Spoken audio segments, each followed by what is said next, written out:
Hello guys, welcome back to the channel. In this tutorial, I'm going to show you how we can speed up our editing in Capcut to make the timeline more efficient. So let's get started. Here I have imported my clip to Capcut and we're going to speed up this clip. And as you can see guys that this clip is very slow, so we're going to increase the speed. And as you can see as well that the duration is 46, so we're going to make it shorter. So the first thing we have to do is click on the clip like this until this feature appear on our screen. Then we can click on speed, then we can choose either normal or curve, and I'm going to choose normal to make the speed increased constantly. And if you want to increase the speed, we just need to drag the circle to the right like this, and I'm going to make it 4 times faster like this. And after we are done, we can click on this check mark.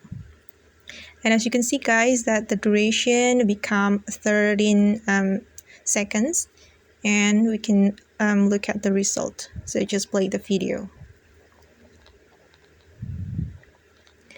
Alright guys, and that's how we can speed up our editing in Capcut. I hope this video will be helpful for you.